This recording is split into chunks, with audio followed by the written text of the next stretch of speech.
아주 잘하셨습니다. 사람에게는 허물이 있습니다. 모든 사람에게는 다 허물이 있습니다. 그래서 에스겔 33장 10절 말씀은 우리의 허물과 죄가 이미 우리에게 있어 우리로 그 중에서 쇠폐하게 하니 어찌 능히 살리요? 라고 말씀하고 있습니다.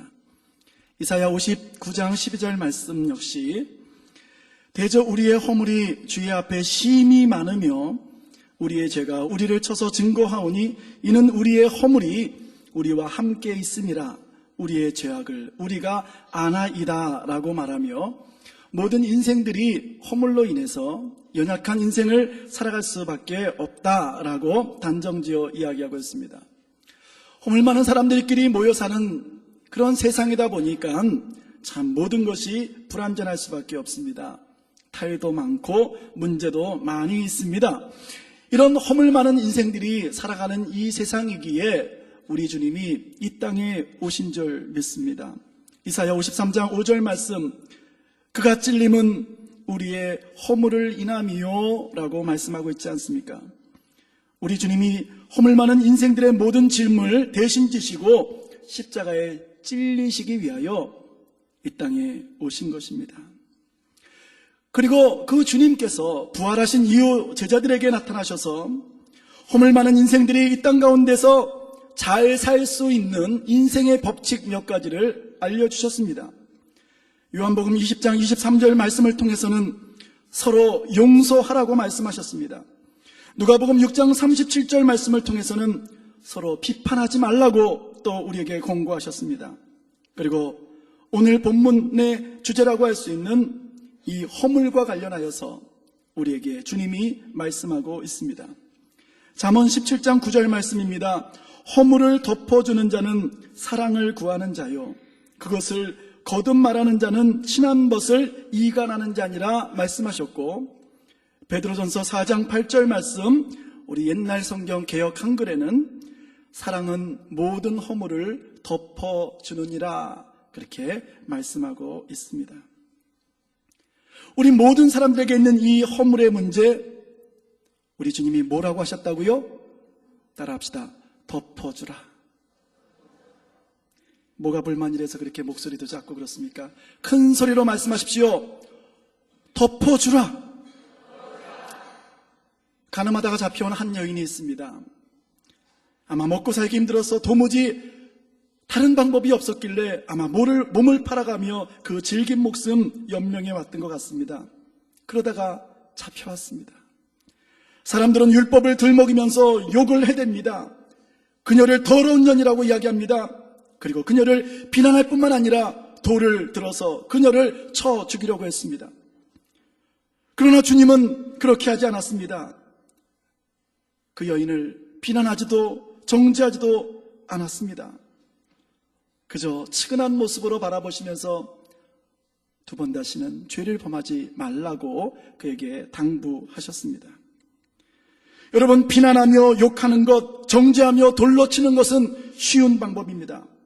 그러나 여러분, 비난하고 욕해서는, 돌로 쳐서는 그 사람을 변화시킬 수도 살릴 수도 없다는 사실을 알아야 합니다.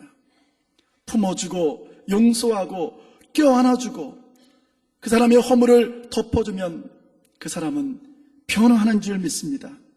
우리 주님은 그 여인을 품어주셨습니다. 그의 허물을 덮어주셨습니다. 그랬더니 이 여인 어떻게 변화됐습니까? 그 여인은 예수님의 제자들도 다 도망한 그 주님이 끌려가는 그 현장에도, 주님이 십자가에 못 박혀 죽으시는 그 현장에도, 무덤에도, 그리고 주님의 부활의 모습도 이 여인이 첫 번째로 보는 그런 영광의 주인공이 된 줄로 믿으시기 바랍니다. 사람들은 상대방의 허물을 보면 비방하고 비판하고 판단하고 심판하려고 합니다. 어떤 분은 어찌나 그렇게 법도 많이 아는지, 얼마나 스스로 의로운지 자신이 모든 것을 심판합니다. 자신이 하나님인 줄을 착각하는 그런 분이 계시다는 것입니다. 그러나 성경은 말씀하시기를 심판하고 정죄할 수 있는 분은 오직 한 분뿐이라고 우리에게 분명히 증거하고 있습니다. 우리에게는 남을 심판하고 판단할 권리는 없습니다. 오직 우리의 사명이 있다면 용서하며 허물을 덮어줄 그러한 사명만 있음을 우리들이 깨달아야 합니다. 야고보서 4장 11절 말씀입니다. 형제들아 서로 비방하지 말라. 형제를 비방하는 자나 형제를 판단하는 자는 곧 율법을 비방하고 율법을 판단하는 것이라. 내가 만일 율법을 판단하면 율법의 준행자가 아니요 재판관이로다. 지금 조롱하며 남을 심판하고 판단하는 그를 지금 경계하고 있는 것입니다. 고린도전서 4장 5절 말씀, 그러므로 때가 이르기 전 곧 주께서 오시기까지 아무것도 판단하지 말라. 그가 어둠에 감추인 것들을 드러내고 마음의 뜻을 나타내시리니 그때에 각 사람에게 하나님으로부터 칭찬이 있으리라 말씀하고 있습니다. 여러분, 이 말씀 꼭 가슴판에 새길 수 있기를 바랍니다. 허물과 관련하여 우리들이 주의해야 할 일이 몇 가지 있습니다. 특별히 우리 교회의 중직자들, 교회 지도자들, 그리고 조금 연세 드신 분들은 이 이야기를 조금 귀 기울여 들어주시기를 바랍니다. 때때로 우리들은 정의를 바로잡겠다라고 하는 그런 명분이나 좋은 마음으로 상대방의 짐을 좀 덜어주겠다고 하는 그런 논리를 앞세워서 오히려 상대방의 허물을 들추어내는 그런 경우가 있습니다. 예를 들면 이런 것입니다. 남편과 사별한 후 재혼한 한 여인이 있다고 칩시다. 여러분, 이것은 죄도 아니고 허물도 아닙니다. 오히려 저는 재혼한 것을 정말 잘한 것이라고 저는 칭찬하고 싶습니다. 제가 일부 때는 제 아내가 있어서 제가 이 얘기 못했지만 제가 없으니까 제가 이 이야기 합니다. 저는 우리 아내와 합의 본 게 있습니다. 그것은 혹시 만약 하나님께서 먼저 우리 둘 중에 누구든지 먼저 하나님이 먼저 불러가시면 우리 딱 1년만 기다렸다가 더 좋은 사람 만나서 재혼하기로 우리는 이미 합의를 끝낸 사람들입니다.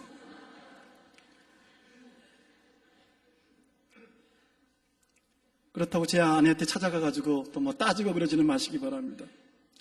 여러분, 이것은 절대로 죄도 허물도 아닙니다. 그런데요, 어떤 이는 이 사실을 부끄럽게 여기고 드러나기를 원치 않는 그런 분이 있습니다. 스스로 허물이라고 생각하기 때문입니다. 여러분, 그럴 때는 어떻게 해야 합니까? 덮어주고 비밀을 보장해 주어야 하는 것입니다. 본인이 스스로 이야기하는 것은 문제가 없지만 본인은 원치도 않는데 구역장이나 또는 교회의 지도자가 나서서 야, 요즘 세상에 무슨 재혼하는 게 흠이냐? 당당하게 밝혀! 그러면서 이 사실을 동네방네 다 떠들어 다닌다면은 그것은 그녀를 난처하게 만드는 것입니다. 그에게 큰 상처를 주는 것입니다. 하나님과 사람 앞에 죄를 범하고 만다는 사실을 여러분들이 아셔야 됩니다. 이 이야기는 제가 먼저 있던 교회에서 실제로 있었던 이야기입니다. 우리 옛날 어른들은 참 능력이 좋으셔서 부인이 여러 명 있는 분이 계셨습니다. 큰 부인, 작은 부인, 뭐 본처, 후처 이렇게 두신 분들이 있었는데 우리 집사님 한 분 중에 작은 댁에서 태어난 그런 자녀 한 분이 계셨습니다. 그래서 어쩌다가 이 사실을 같은 셀에 있는 권사님에게 말씀하게 되었습니다. 여러분, 요즘 세상에 이까짓 게 뭐가 그리 흠이겠습니까? 문제될 것 아무것도 없습니다. 이것은 본인의 잘못도 아니기 때문에 전혀 허물일 수 없는데 정작 본인은 이 문제를 큰 허물로 인식하고 이 문제 때문에 괴로워하셨습니다. 그런데 이 이야기를 들었던 이 권사님께서 어떤 모임에서 이렇게 이야기했습니다. 지금 아무개 집사가 후초소생이라는 사실 때문에 큰 상처를 안고 있는데 우리가 주님께 함께 기도하여서 위로받고 마음의 평안함을 누릴 수 있도록 우리가 함께 기도하자. 공복 모임에서 그렇게 이야기를 하고 말았습니다. 좋은 마음에서 아마 그랬을 것입니다. 그런데 여러분, 이 문제로 말미암아 이 집사님의 가정은 큰 상처를 입게 되었습니다. 그 자녀들이 이 사실을 알게 되었고 그래서 집안이 아주 이상하게 되었습니다. 그 남편은 그 이야기한 권사님 집을 찾아가 항의하였고 담임 목사님 방에 찾아와서 왜 교회가 이 모양이냐며 자신들의 이야기를 마음껏 퍼대었습니다. 결국 그 집사님 가정은 그 교회를 다니지 못하고 우리 교회를 다니지 못하였고 다른 곳으로 이사를 가고 말았습니다. 후문을 들으니 더 이상 교회에 나가지 않는다고 합니다. 더 이상 신앙생활 하지 않는다는 이야기를 제가 듣게 되었습니다. 여러분, 참으로 미성숙함이 가져다준 어처구니 없는 그런 사건이 아닐 수 없습니다. 잠언 20장 19절 말씀은 두루다니며 험담하는 자는 남의 비밀을 누설하나니 입술을 벌린 자를 사귀지 말지니라 엄중 경고하고 있는데 이 주님의 말씀에 귀를 기울이지 못한 그런 탓입니다. 여러분, 내가 생각할 때는 그것이 허물이 아닐지라도 당사자가 허물이라고 생각하고 싫어하는 것이라면 우리는 그것을 덮어주고 가려줘야 될 그런 우리들입니다. 그것이 성도의 자세라는 것입니다. 허물이나 비밀의 기준은 내가 아니라 당사자가 정하는 것입니다. 그러므로 우리는 항시 상대방의 마음을 살피고 상대방의 입장과 형편에 주목할 수 있는 그런 성숙한 성도가 되어야 한다는 이야기입니다. 허물 중에는 자신이 과거의 지은 죄, 그러나 지금은 예수 그리스도로 말미암아 용서받은 그러한 허물들도 있습니다. 이미 회개하고 용서받았으니 분명히 이것은 더 이상 허물도 죄도 아닙니다. 그러나 아무리 과거의 일이라고 할지라도 여전히 부끄럽고 감추고 싶은 것이 있을 수 있습니다. 회개하지 않아서가 아닙니다. 용서받지 못해서도 아닙니다. 그저 싫은 것입니다. 사람들 앞에, 대중들 앞에 드러나고 알려지는 것을 원치 않는다면은 우리는 그것을 조용히 덮어주고 나만의 비밀로 간직하고 있어야 합니다. 그것이 성도의 자세입니다. 아멘도 안 하고 눈만 멀뚱멀뚱거리고 계시고 제 이야기가 틀렸습니까? 허물하면 떠오르는 사람이 있습니다. 바로 노아입니다. 창세기 9장 20절 이하의 말씀을 보면은 제2의 조상이라고 불리우는 노아가 포도주를 마시고 만취하여서 장막 안에서 벌거벗은 채 잠이 드는 그런 사건이 등장합니다. 그때 하필이면은 노아의 둘째 아들 함이 아버지의 그 벌거벗은 모습을 보게 됩니다. 그리고 밖으로 뛰쳐나와서는 형과 동생에게 이 사실을 이야기하는 내용이 소개되어지고 있습니다. 창세기 9장 20절에서 22절 말씀. 노아가 농사를 시작하여 포도나무를 심었더니 포도주를 마시고 취하여 그 장막 안에서 벌거벗은지라 가나안의 아버지 함이 그의 아버지의 하체를 보고 밖으로 나가서 그의 두 형제에게 알림해라고 기록하고 있습니다. 믿음 좋은 노아가 왜 취하도록 포도주를 마셨는지 모르지만 어쨌든 만취하여서 발가벗고 깊은 잠에 빠진 것은 사실입니다. 이거는 엄연한 사실입니다. 그리고 이것은 큰 허물이 아닐 수 없습니다. 노아는 마땅히 조심했었어야 옳습니다. 적어도 자식들에게 그런 추한 모습은 절대로 보이지 말았어야, 그랬어야 좋았을 것입니다. 이 모습을 본 함이 형과 동생에게 자신이 본 사실을 이제 전합니다. 없는 이야기를 한 것이 아닙니다. 있는 사실 그대로를 형제들에게 전했을 뿐입니다. 그런데 문제는 하나님이 이 사건을 문제 삼으셨다는 것입니다. 성경은 이 사건을 이렇게 해석하고 판결하고 있습니다. 창세기 9장 25절 말씀, 이에 이르되 가나안은 저주를 받아 그의 형제의 종이 되기를 원하노라. 여러분, 조금 이상합니다. 사실 함이 무엇 잘못했습니까? 본대로 자기가 있는 진실 그대로를 말했을 뿐인데 그는 저주를 받았습니다. 아니, 자신이 받은 것보다 더 괴로운 것은 자신의 아들이 저주를 받았다는 사실입니다. 이 사건의 결과로 진실을 고하였던 함은 형과 동생의 이제 노예가 되는 형벌을 받았습니다. 반면에 아버지의 허물 이야기를 듣고서도 옷을 취하여 자기들의 어깨에 메고 혹시 아버지의 허물을 볼까 뒷걸음질 조심조심 들어가서 아버지의 하체를 덮어드렸던 이 셈과 야벳은 하나님의 큰 은혜를 받습니다. 창세기 9장 26절에서 28절 말씀입니다. 또 이르시되 셈의 하나님 여호와를 찬송하리로다. 가나안은 셈의 종이 되고 하나님이 야벳을 창대하게 하사 셈의 장막에 거하게 하시고 가나안은 그의 종이 되기를 원하노라. 성경이 증거하고 있습니다. 아주 의미심장한 이야기입니다. 아버지의 허물을 보며 그 허물을 들춰낸 아들이 있습니다. 아버지의 허물을 보고 덮어준 아들이 있습니다. 하나님은 그 일에 대해서 각기 다르게 심판하셨다는 사실을 여러분들이 주목해야 합니다. 그러므로 이 사건의 결론은 너무나 명확합니다. 그것이 무엇입니까? 자식은 아비의 허물을 덮어야 한다는 사실입니다. 아멘 하세요. 뭐라고요? 자식은 아비의 부모님의 허물을 덮어야 한다는 사실입니다. 저는 이번 기회를 통해서 여러분께 정말 힘주어서 강조해서 여러분들에게 말씀드리고 싶은 것이 있습니다. 우리 성도 여러분들, 남의 허물 잘 덮어주고 그들의 잘못도 잘 감싸주는 것이 물론 중요하지만 특별히 여러분 부모님의 허물, 우리 자녀된 우리들이 반드시 책임지고 덮어주고 가려드려야 한다는 사실을 꼭 명심하시기를 바랍니다. 자녀된 우리들은 오랜 시간 부모님과 함께 동고동락해 왔습니다. 그래서 부모님들이 살아온 지난날의 모든 것들을 우리들은 빠짐없이 잘 알고 있습니다. 부모님의 허물과 약점도 잘 압니다. 잘못된 습관이나 치명적인 실수까지도 우리들은 너무나 잘 알고 있습니다. 부모에게 있어서 자식이란 그런 것 아니겠습니까? 우리 부모님들 그렇지 않습니까? 우리 자식들 편하기도 하고 만만하기도 하고 또 우리 자식은 영원한 내 편이라고 하는 그런 굳건한 믿음이 있기 때문에 부모들은 자식들 앞에서 그저 모든 무장을 해제하고 마는 것입니다.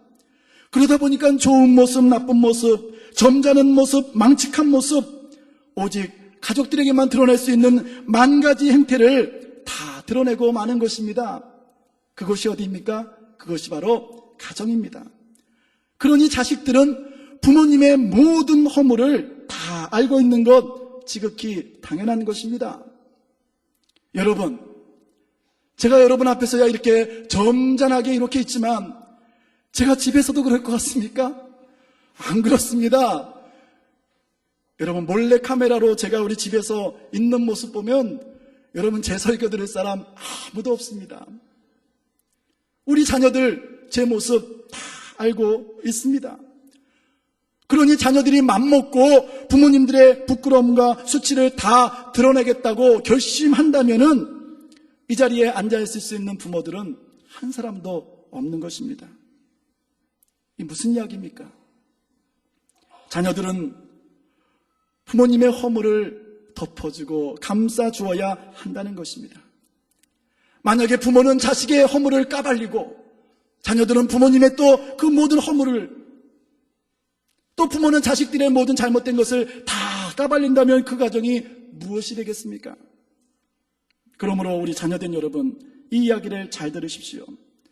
자녀들은 부모님의 어떠한 허물도 덮어드리고 가려드리고 좋게 해석하고 가슴에 묻고 하나님께 의탁함이 옳은 줄 믿으시기 바랍니다.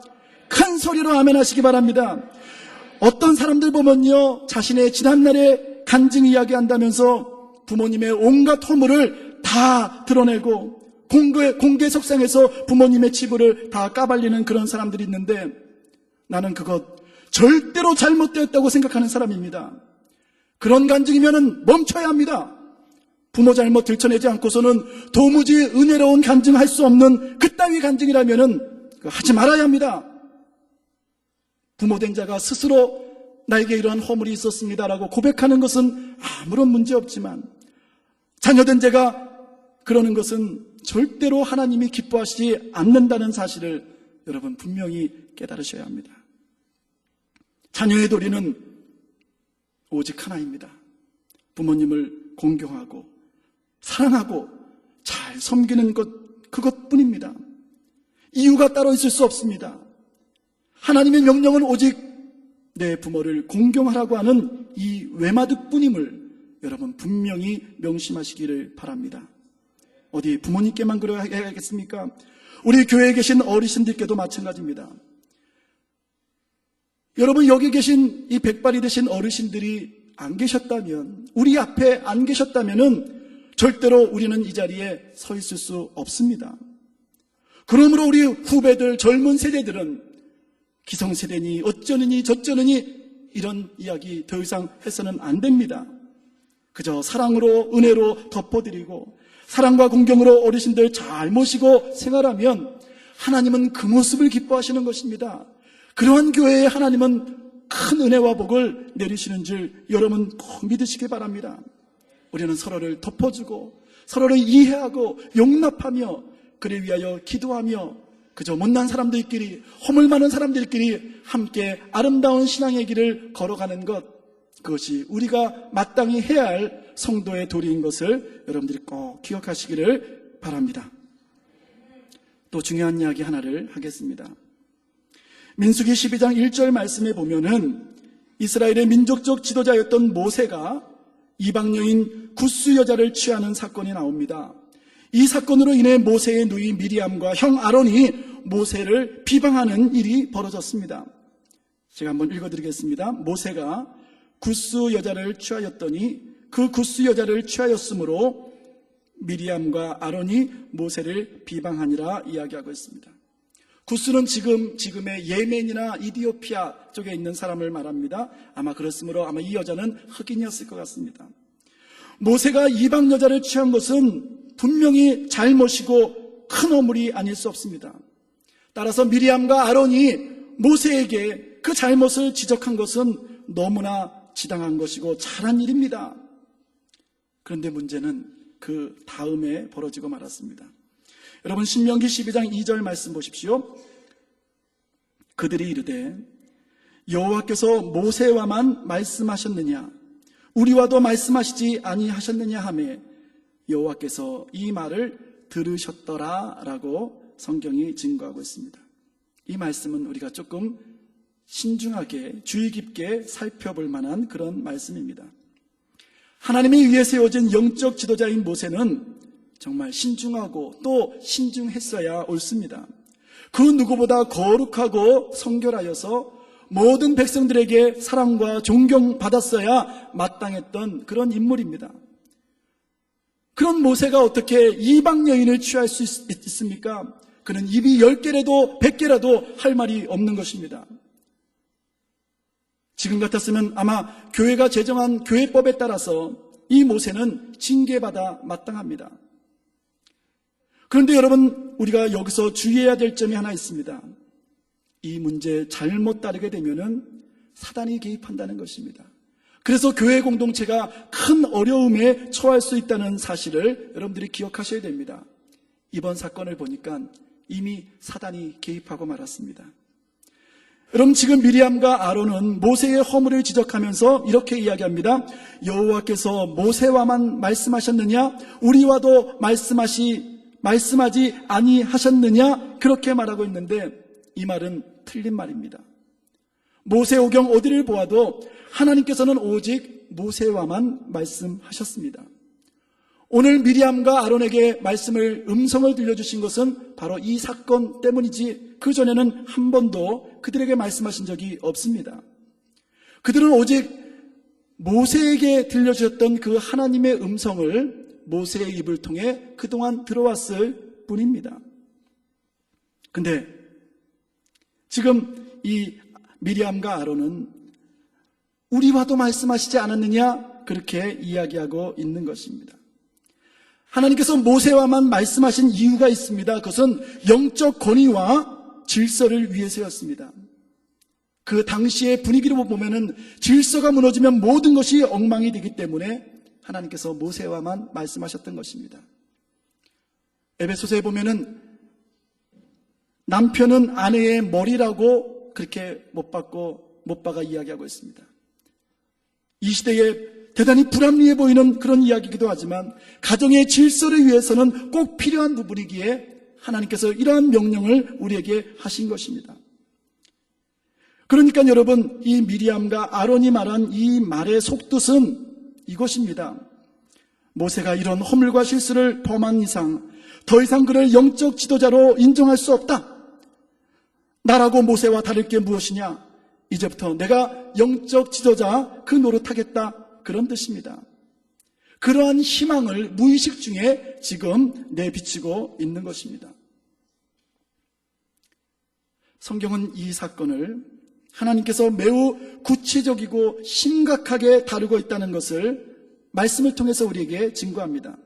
성경은 하나님이 이 말씀을 듣고 계셨다, 미리암과 아론이 말하는 이 이야기를 듣고 계시다가 이제 직접 나서서 이 문제를 판결하십니다. 그 내용이 민수기 12장 4절에서 16절까지 기록되어 있는데 저는 여기서 9절까지만 한번 말씀을 제가 대독해 드리도록 하겠습니다. 여호와께서 갑자기 모세와 아론과 미리암에게 이르시되 너희 세 사람은 회막으로 나아오라 하시니 그 세 사람이 나아가매 여호와께서 구름 기둥 가운데로부터 강림하사 장막 문에 서시고 아론과 미리암을 부르시는지라. 그 두 사람이 나아가매 이르시되 내 말을 들으라. 너희 중에 선지자가 있으면 나 여호와가 환상으로 나를 그에게 알리기도 하고 꿈으로 그와 말하기도 하거니와 내 종 모세와는 그렇지 아니하니 그는 내 온 집에 충성함이라. 그와는 내가 대면하여 명백히 말하고 은밀한 말로 하지 아니하며 그는 또 여호와의 형상을 보거늘 너희가 어찌하여 내 종 모세 비방하기를 두려워하지 아니하느냐? 여호와께서 그들을 향하여 진노하셨다고 이야기합니다. 그리고 그 결과 미리암은 문둥병에 걸리게 되고 또 아론은 11절 말씀 이하의 말씀을 통해서 자신의 어리석은 행동에 대해서 공개적으로 사과하는 이야기가 나오게 됩니다. 결국 이 사건은 모세가 하나님께 중보기도함으로 미리암이 장막 밖에서 일주일 동안 머무는 것으로 사건이 일단락되고 말았습니다. 이 사건은 우리에게 좀 중요한 사건입니다. 이 사건은 우리에게 이런 질문을 던지게 합니다. 허물이 있는 사람은 우리가 무시해도 되는가? 특별히 허물이 있는 영적 지도자의 권위를 인정하고 그의 지도를 계속해서 받아야 하는가? 이 질문 조금 변형하면 이런 것입니다. 허물이 있는 우리 부모의 권위는 박탈해야 하는가? 허물 많고 무능한 남편의 권위는 인정하지 않는 것이 옳은가? 허물투성이인 내 자식은, 무능하고 실수 많은 우리 구역장은, 우리 교회 장로들은, 이 나라의 대통령은 등등의 질문으로 확대될 수 있는 여지가 충분합니다. 여러분 어떻게 해야 합니까? 하나님의 말씀을 잘 들으십시오. 하나님께서는 이번 사건을 직접 간섭하여 다루시면서 한 가지 사실을 명확하게 정리해 주셨습니다. 그것은 바로 비록 인간적인 관점에서 지도자에게 허물이 있다 할지라도 이제 중요한 이야기입니다. 하나님이 그의 위를 패하지 않으셨다면 우리도 여전히 그를 인정해야 한다는 그런 사실입니다. 이 이야기 어찌 들으면 불합리하다고 생각이 될 수 있습니다. 저도 그런 생각입니다. 영적 지도자는 가능한 한 허물 없는 영성을 지닌 거룩한 자야 마땅합니다. 그래서 성경에 보면은 1년에 한 번 지성소에 들어가서 예배하는 그 대제사장이 만약에 그에게 허물이 있거나 흠이 있을 때 하나님이 그를 죽이시는 그런 이야기가 모세오경에 등장하기도 합니다. 그만큼 영적 지도자가 중요하다는 것입니다. 그러나 여러분, 우리가 반드시 인정해야 될 것이 있는데 그를 죽이신 분은 여호와라는 것입니다. 그것은 하나님의 권세이지 우리의 권세는 아니라는 사실입니다. 모든 인간은 연약하고 허물이 있습니다. 그러하기에 모세도 다윗도 베드로도 바울도 성 어거스틴도 다 실수하고 넘어지고 말았던 것입니다. 그러나 그럼에도 불구하고 결국 그들은 어떻게 되었습니까? 하나님의 영광 위하여 귀하게 쓰임받는 그런 인물들이 될 수 있었습니다. 이유는 한 가지입니다. 하나님께서 그 허물을 덮어주셨기 때문입니다. 그리고 그들 자신이 회개하고 더욱더 분발하였기 때문입니다. 이 사건은 그래서 중요합니다. 하나님의 마음을 엿볼 수 있기 때문에 이 말씀이 귀한 말씀인 것입니다. 만약 이때에 하나님이 이렇게 공개적으로 이 문제를 처리하지 않으셨다면 그들은 장차 가나안 땅에 입성한 이후에 온갖 혼란과 무질서로 인해서 말할 수 없는 어려움을 당할 수밖에 없었을 것입니다. 만약에 지도자에게 자그마한 허물만 드러나도 그들은 그것을 근거로 부모님의 권위를 무시하고 지도자의 권위를 부정하는 일들이 끊임없이 벌어졌을 것이 분명합니다. 그래서 하나님께서 이 문제를 직접 관여하여 지표로 삼아주신 것입니다. 그러면은 우리는 이렇게 이야기할 수 있습니다. 목사님, 그렇다고 어떻게 맨날 가만히 보고만 있습니까? 어떻게 맨날 덮어만 둘 수 있습니까? 그것은 오히려 정의를 거스르는 비겁한 행동이 아닙니까? 그렇게 따지고 싶으신 분들, 저도 인간적으로는 그 말에 동의합니다만, 그러나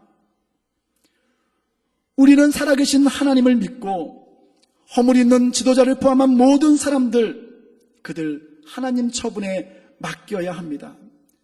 모든 사람의 허물에 대해서 그러합니다. 왜 그래야 합니까? 오직 죄 없고 공의로우신 하나님이 가장 정확하게 심판하실 수 있기 때문입니다. 내가 심판하겠다고 여러분들이 나서면은 여러분도 미리암 되고 여러분도 아론 되고 마는 것입니다. 하나님이 가장 공평하게 처리해 주실 줄 믿고 우리는 기도하며 기다릴 뿐입니다. 사울 왕의 경우가 가장 좋은 예 아닙니까? 사울은 귀신에 사로잡히고 또 시기심에 교만하기까지 했던 그런 인물입니다. 성경을 보니까 다윗이 그 사울을 죽일 수 있는 기회가 몇 차례 있었습니다. 그런데 여러분, 다윗이 어떻게 했습니까? 자신이 손대지 않았습니다. 저 같았으면은 정의의 칼을 받아라, 하나님을 대신해서 내가 너를 심판하겠다, 아마 제가 직접 심판하겠다고 했을 텐데, 다윗은 많은 신하들의 강청에도 절대로 자신의 손을 더럽히지 않았습니다. 왜 그런지 아십니까? 사울을 기름 부으신 이가 하나님이심을 그는 분명히 알고 있었기 때문입니다. 사무엘상 26장 8절 9절 말씀을 보세요. 아비새가 다윗에게 이르되 하나님이 오늘 당신의 원수를 당신의 손에 넘기셨나이다. 그러므로 청하오니 내가 창으로 그를 찔러서 단번에 땅에 꽂게 하소서. 내가 그를 2번 찌를 것이 없으리이다 하니 다윗이 아비새에게 이르되 죽이지 말라. 누구든지 손을 들어 여호와의 기름 부으신 받은 자를 치면 죄가 없겠느냐? 그렇게 대신 질문하는 것을 볼 수 있습니다. 기름 부으신 자를 패할 수 있는 분은 오직 한 분, 그를 기름 부으신 하나님 한 분뿐임을 우리가 기억해야 합니다. 그러므로 하나님께 맡겨야 합니다. 하나님이 심판하십니다. 그러면 우리는 무엇해야 합니까? 그의 허물을 덮어주고 감싸주고 용서해야 합니다. 그리고 또 한 가지 있습니다. 그를 위해 중보기도 해야 한다는 것입니다. 그것이 우리가 해야 될 우리의 사명이며 우리의 임무라는 것입니다. 여러분이 아무리 백날 하나님을 향해 저 사람을 징계하십시오, 저 사람을 심판하십시오, 아무리 여러분이 하나님을 향해 외친다 하더라도 하나님이 우리에게 대답하실 말씀은 오직 하나뿐입니다. 용서하라, 덮어줘라.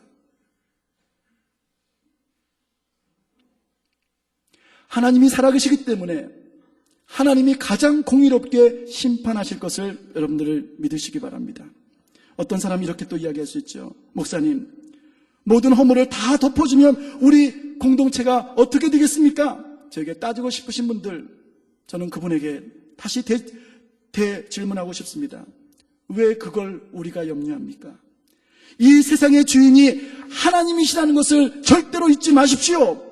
모든 것이 하나님의 것입니다. 우리 교회를 그 누구보다 사랑하시고 우리 교회를 가장 염려하시는 분이 하나님이신 줄 여러분 믿으시기 바랍니다. 우리의 주인은 하나님이십니다. 주인께서 용서하라, 비판하지 말아라, 그 허물을 덮어주라 말씀하셨다면 우리들은 그저 아멘하며 순종하면 되는 것입니다. 이제 말씀을 마칩니다. 사람은 비판함으로 바뀌는 것이 아니라 사랑하고 용서하고 감싸주고 기도함으로 바뀌는 존재인 것을 여러분들이 기억하십시오. 우리가 상대방의 허물을 품고 기도하면 그도 살고 나도 살고 우리 모두가 산다는 사실을 여러분 꼭 기억하시기를 바랍니다. 누군가의 연약함이 드러났을 때 비난하는 대신 비판하는 대신 그 사람을 사랑으로 감싸주십시오. 그리고 그를 위해 기도하십시오. 내가 그를 용서하고 그의 허물을 덮어주면 내가 실수하고 나에게 허물이 드러났을 때 그도 나의 허물을 덮어줄 것입니다. 우리 모두가 이러한 마음으로 살아간다면 우리는 이 교회 공동체 안에서도 작은 천국을 경험하며 살아갈 줄로 믿습니다. 기도하겠습니다. 하나님, 허물 많은 인생들이 함께 모여 이렇게 살아가고 있습니다. 그렇다 보니 참 많은 일들이 있습니다. 아버지, 이런 허물 많은 인생들에게 주시는 하나님의 말씀이 있습니다. 그 허물 덮어주라는 것입니다. 주님, 우리에게 주님의 마음을 주시옵소서. 판단하고 정죄하기보다는 그의 허물을 품고 덮어주고 함께 기도할 수 있는 아름다운 공동체를 이루게 하옵소서. 하나님의 말씀만을 붙들고 이 땅 가운데서도 얼마든지 승리할 수 있다는 것을 우리 고락교회 성도들을 통해서 주님 확증시켜 주옵소서. 감사합니다. 예수님의 이름으로 기도하옵나이다. 아멘.